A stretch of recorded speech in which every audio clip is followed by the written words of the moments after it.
ओम शांति। 6 मई 2020 की मुरली है। बाबा ने कहा, मीठे बच्चे, अपने आप को देखो, मैं फूल बना हूँ।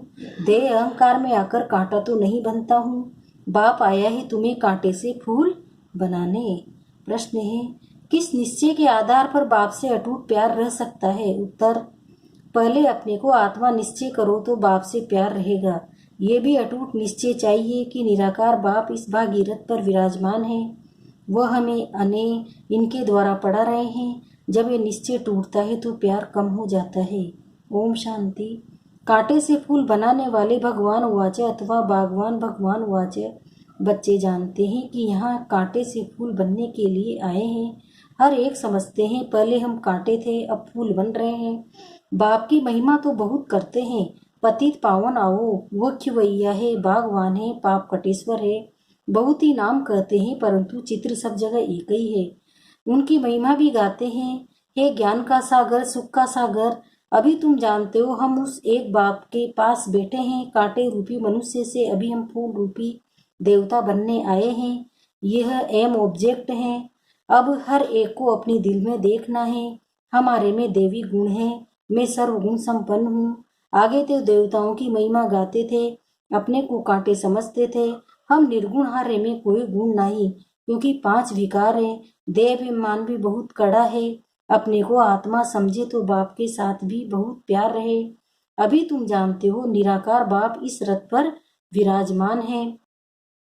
ये निश्चय करते भी फिर निश्चय टूट पड़ता है। तुम कहते भी हो हम आए हैं शिव बाबा के पास, जो इस भागीरथ प्रजापिता ब्रह्मा के तन में है। हम सभी आत्माओं का बाप एक शिव बाबा है। वो इस रथ में विराजमान है। ये बिल्कुल पक्का निश्चय चाहिए। इसमें ही माया संशय में लाती है। कन्या पति के साथ शादी करती है, समझती है उनसे बहुत सुख मिलना है, परंतु सुख क्या मिलता है? फट से जाकर अपवित्र बनती है। कुंवारी है तो माँ बाप आदि सब माथा टेकते हैं क्योंकि पवित्र है। अपवित्र बनी और सबके आगे माथा टेकना शुरू कर देती है। आज सब उनको माथा टेकते, कल खुद माथा टेकने लगती। अब तुम बच्चे संगम पर पुरुषोत्तम बन रहे हो, कल कहाँ होंगे? आज ये घर घाट क्या है? कितना गंद लगा हुआ है। इसको कहा ही जाता है वेश्यालय। सब विष से पैदा होते हैं। तुम इसी वाले में थे। आज से 5000 वर्ष पहले तुम सुखी थे। दुख का नाम निशान नहीं था। अब फिर ऐसा बनने के लिए आए हो। मनुष्य को शिवालय का पता ही नहीं है। स्वर्ग को कहा जाता है शिवालय। शिव बाबा ने स्वर्ग की स्थापना की। बाबा तो सभी कहते हैं, परंतु पूछो फादर कहाँ है तो वो कह देते हैं सर्वव्यापी है। कुत्ते बिल्ली कच्छ मच्छ में कह देते हैं तो कितना फर्क हुआ। बाप कहते हैं तुम पुरुषोत्तम थे, फिर 84 जन्म होकर तुम क्या बने हो? नरकवासी बने हो। इसलिए सब गाते हैं, हे पतित पावन आओ। अभी बाप पावन बनाने आए हैं। कहते हैं ये अंतिम जन्म विष पीना छोड़ो, फिर भी समझते नहीं। सभी आत्माओं का बाप अब कहते हैं पवित्र बनो। सब कहते भी हैं बाबा। पहले आत्मा को वह बाबा याद आता है, फिर ये बाबा निराकार में, वह बाबा साकार में, फिर ये बाबा। सुप्रीम आत्मा इन पतित आत्माओं को बैठ समझाती है। तुम भी पहले पवित्र थे, बाप के साथ रहते थे, फिर तुम यहाँ आए हो पाठ बजाने। इस चक्र को अच्छी रीति समझ लो। अभी हम सतयुग में नई दुनिया में जाने वाले हैं। तुम्हारी आस भी है ना कि हम स्वर्ग में जाएं। तुम कहते भी थे कि कृष्ण जैसा बच्चा मिले। अभी मैं आया हूँ तुमको ऐसा बनाने। वहाँ बच्चे होते ही है कृष्ण जैसे। सतो प्रधान फूल है ना। अभी तुम कृष्णपुरी में चलते हो। बाप तो स्वर्ग के मालिक बनते हो। अपने से पूछना है हम फूल बना हूँ। कहाँ दे अहंकार में आकर कांटा तो नहीं बनता हूँ। मनुष्य अपने को आत्मा समझने बदले देह समझ लेते हैं।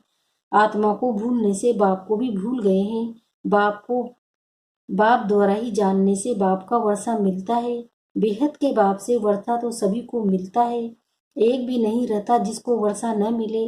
बाप ही आकर सबको पावन बनाते हैं, निर्वाण धाम में ले जाते हैं। वह तो कह देते हैं ज्योति ज्योत समाया, ब्रह्म में लीन हो गया। ज्ञान कुछ भी नहीं। तुम जानते हो हम किसके पास आए हैं। ये कोई मनुष्य का सत्संग नहीं है। आत्माएं परमात्मा से अलग हुई, अब उनका संग मिला है। सच्चा सच्चा ये सत का संग 5 विकार 1000 वर्ष में एक ही बार होता है। सतयुग त्रेता में तो सत्संग होता नहीं, बाकी भक्ति मार्ग में तो अनेक ढेर के ढेर सत्संग है। अब वास्तव में सब तो है ही एक बाप। अभी तुम उनके संग में बैठे हो। ये भी स्मृति रहे कि हम गोडली स्टूडेंट है, भगवान हमको पढ़ाते हैं, तो भी है वो सौभाग्य। हमारा बाबा यहाँ है, हम बाप टीचर फिर गुरु भी बनते हैं। वह बाप टीचर और गुरु भी बनते हैं, तीनों ही पाठ अभी बजा रहे हैं, बच्चों को अपना बनाते हैं। बाप कहते या से विकर्म विनाश होंगे, बाप को याद करने से ही पाप कटते हैं, फिर तुमको लाइट का ताज मिल जाता है। ये भी एक निशानी है, बाकी ऐसे नहीं कि लाइट देखने में आती है, यह पवित्रता की निशानी है। ये नॉलेज और कोई को मिल न सके, देने वाला एक ही बाप है, उनमें फुल नॉलेज है। बाप कहते हैं मैं मनुष्य सृष्टि का बीज रूप हूँ, यह उल्टा झाड़ है, ये कल्प वृक्ष है ना। पहले देवी फूलों का झाड़ था, अभी कांटों का जंगल बन गया है, क्योंकि 5 विकार आ गए हैं। पहला मुख्य है देह अभिमान, वहां देह अभिमान नहीं रहता कहाँ सतयुग में। इतना समझते हैं हम आत्मा हैं, बाकी परमात्मा बाप को नहीं जानते। हम आत्मा हैं बस, दूसरी कोई नॉलेज नहीं। सर्प का मिसाल है ना। अभी तुम्हें समझाया जाता है कि जन्म जन्मांतर की पुरानी सड़ी हुई ये खाल है जो अभी तुमको छोड़नी है। अभी आत्मा और शरीर दोनों पतित है। आत्मा पवित्र हो जाएगी, फिर वह शरीर छूट जाएगा। आत्माएं सब भागेगी। ये ज्ञान तुमको अभी है कि ये नाटक पूरा होता है। अभी हमको बाप के पास जाना है, इसलिए घर को याद करना है, इस देह को छोड़ देना है। शरीर खत्म हुआ तो दुनिया ही खत्म हुई, फिर नए घर में जाएंगे तो नया संबंध हो जाएगा। वो फिर भी पुनर्जन्म यहीं लेते हैं। तुमको तो पुनर्जन्म लेना है फूलों की दुनिया में। देवताओं को पवित्र कहा जाता है। तुम जानते हो हम ही फूल थे, फिर कांटे बने हैं, फिर फूलों की दुनिया में जाना है। आगे चल तुमको बहु साक्षात्कार होंगे। ये है खेल पाल। मीरा ध्यान में खेलती थी, उनको ज्ञान नहीं था मीरा कोई बैकुंठ में गई नहीं है, यहीं कहाँ होगी, इस ब्राह्मण कुल की होगी तो यहाँ ही ज्ञान लेती होगी। ऐसे नहीं डांस किया तो बस बैकुंठ चली गई। ऐसे तो बहुत डांस करते थे, ध्यान में जाकर देख कर आते थे, फिर जाकर भिखारी बने। गाया जाता है ना, चढ़े तो चाखे बैकुंठ, रस गिरे तो चकनाचूर। बाप भीति देते हैं, तू बैकुंठ के मालिक बन सकते हो अगर ज्ञान योग सीखेंगे तो। बाप को थोड़ा छोड़ा तो गए गटर में विकारों में। आश्चर्यवत बाबा का बनंती सुनंती सुनावंती फिर भागंती वो पढ़ते हैं। अहो माया, कितनी भारी चोट लग जाती है। अभी बाप की श्रीमत पर तुम देवता बनते हो। आत्मा और शरीर दोनों ही श्रेष्ठ चाहिए ना। देवताओं का जन्म विकार से नहीं होता है, वो है निर्विकारी दुनिया। वहाँ 5 विकार होते नहीं। शिव बाबा ने स्वर्ग बनाया था, अभी तो नर्क है। अभी तुम फिर स्वर्गवासी बनने के लिए आए हो। जो अच्छी रीति पढ़ते हैं वही स्वर्ग में जाएंगे। तुम फिर से पढ़ते हो, कल्प कल्प पढ़ते रहेंगे। ये चक्र फिरता रहेगा, ये बना बनाया ड्रामा है, इनसे कोई छूट नहीं सकता। जो कुछ देखते हो, मच्छर उड़ा कल्प बाद भी उड़ेगा। इस समझने में बड़ी अच्छी बुद्धि चाहिए। ये शूटिंग होती रहती है, ये कर्म क्षेत्र है। यहाँ परमधाम से आए हैं पाठ बजाने। अब इस पढ़ाई में कोई तो बहुत होशियार हो जाते हैं, कोई अभी पढ़ रहे हैं, कोई पढ़ते पढ़ते पुराने से भी तीखे हो जाते हैं। ज्ञान सागर तो सबको पढ़ाते रहते हैं। बाप का बना और विश्व का वर्षा तुम्हारा है।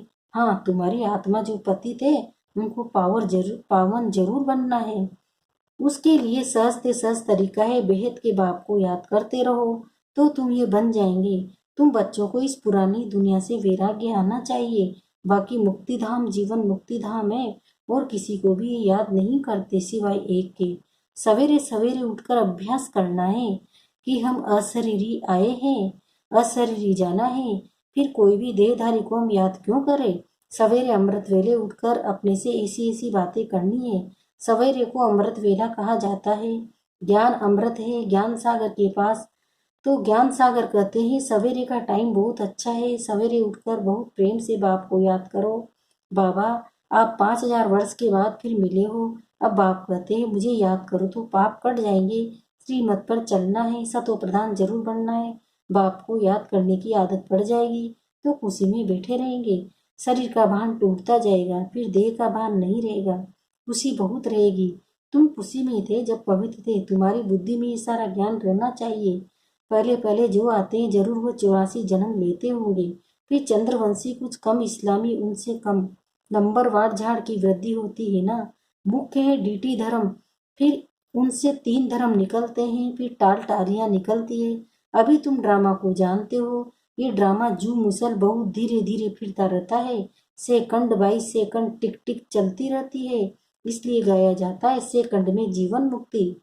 आत्मा अपने बाप को याद करती है, बाबा हम आपके बच्चे हैं, हम तो स्वर्ग में होने चाहिए, फिर नरक में क्यों पड़े हैं? बाप तो स्वर्ग की स्थापना करने वाला है, फिर नरक में क्यों पड़े हैं? बाप समझाते हैं तुम स्वर्ग में थे, 84 जन्म लेते लेते तुम सब भूल गए हो, अब फिर मेरी मत पर चलो। बाप की याद से विकर्म विनाश होंगे, क्योंकि आत्मा में ही खाद पड़ती है। शरीर आत्मा का जेवर है, आत्मा पवित्र तो शरीर भी पवित्र मिलता है। तुम जानते हो हम स्वर्ग में थे, अब फिर बाप आए हैं तो बाप से पूरा वर्षा लेना चाहिए ना। 5 विकारों को छोड़ना है, देह अभिमान छोड़ना है, कामकाज करते बाप को याद करते रहो। आत्मा अपने मासूक को आधा कल्प से याद करती आई है, अब वो मासूक आया हुआ है। कहते हैं तुम काम चिता पर बैठ काले बन गए हो, अभी हम सुंदर बनाने आए हैं। उसके लिए ये योग अग्नि है। ज्ञान को चिता नहीं कहेंगे, योग की चिता है। याद की चिता पर बैठने से विक्रम विनाश होंगे। ज्ञान को तो नॉलेज कहा जाता है। बाप तुमको सृष्टि के आदि मध्य अंत का ज्ञान सुनाते हैं। ऊंच से ऊंच बाप है, फिर ब्रह्मा विष्णु शंकर, फिर सूर्यवंशी चंद्रवंशी, फिर और धर्मों के बाई प्लांट है। झाड़ कितना बड़ा हो जाता है, अभी इस झाड़ का फाउंडेशन है नहीं, इसलिए बनेन ट्री का मिसाल दिया जाता है। देवी देवता धर्म प्राय लोप हो गया है, धर्म भ्रष्ट कर्म भ्रष्ट बन गए हैं। अभी तुम बच्चे श्रेष्ठ बनने के लिए श्रेष्ठ कर्म करते हो, अपनी दृष्टि को सिविल बनाते हो। तुम्हें अब भ्रष्ट कर्म नहीं करना है, कोई कुदृष्टि न जाए। अपने को देखो, हम लक्ष्मी को वरने लायक बने हैं। हम अपने को आत्मा समझ बाप को याद करते हैं। रोज पोता मेल देखो, सारे दिन में देह अभिमान में आकर कोई विकर्म तो नहीं किया है, नहीं तो 100 गुना दंड हो जाएगा। माया चार्ट भी रखने नहीं देती है, 2-4 दिन लिखकर फिर छोड़ देते हैं। बाप को ख्याल रहता है ना, रहम पड़ता है बच्चे हमको याद करे तो उनके पाप कट जाए। इसमें मेहनत है, अपने को घाटा नहीं डालना है। ज्ञान तो बहुत सहज है। अच्छा, मीठे मीठे सिकिल्दे बच्चों प्रति माता पिता बाप दादा का याद प्यार और गुड मॉर्निंग। रूहानी बाप की रूहानी बच्चों को नमस्ते। हम रूहानी बच्चों की भी रूहानी माता पिता बाप दादा को याद प्यार गुड मॉर्निंग, नमस्ते नमस्ते नमस्ते। शुक्रिया बाबा, शुक्रिया आपका पद्मा पदम, शुक्रिया। धारणा के लिए मुख्य सहारे। सवेरे अमृत वेले उठकर बाप से मीठी मीठी बातें करनी है, अशरीरी बनने का अभ्यास करना है। ध्यान रहे बाप की याद के सिवाय दूसरा कुछ भी याद न आए। दूसरा है अपनी दृष्टि बहुत शुद्ध पवित्र बनानी है। देवी फूलों का बगीचा तैयार हो रहा है, इसलिए फूल बनने का पूरा पुरुषार्थ करना है, कांटा नहीं बनना है। वरदान, हर संकल्प समय वृत्ति और कर्म द्वारा सेवा करने वाले निरंतर सेवाधारी भव। जैसे बाप अति प्यारा लगता है, बाप के बिना जीवन नहीं, ऐसे ही सेवा के बिना जीवन नहीं। निरंतर योगी के साथ साथ निरंतर सेवाधारी बनो, सोते हुए भी सेवा हो। सोते समय यदि कोई आपको देखे तो आपके चेहरे से शांति आनंद की वाइब्रेशन अनुभव करे। हर कर्मेंद्रिय द्वारा बाप के याद की स्मृति दिलाने की सेवा करते रहो। अपनी पावरफुल वृत्ति द्वारा वाइब्रेशन फैलाते रहो। कर्म द्वारा कर्म योगी भव का वरदान देते रहो। हर कदम में पद्मों की कमाई जमा करते रहो, तब कहेंगे निरंतर सेवाधारी अर्थात सर्विस एबुल। मतलब हर कर्म से, हमारे हर कर्म से सेवाओं, दृष्टि वृत्ति स्मृति सबसे सेवाओं। स्लोगन, अपनी रूहानी पर्सनैलिटी को स्मृति में रखो तो माया जीत बन जाएंगे। ओम शांति।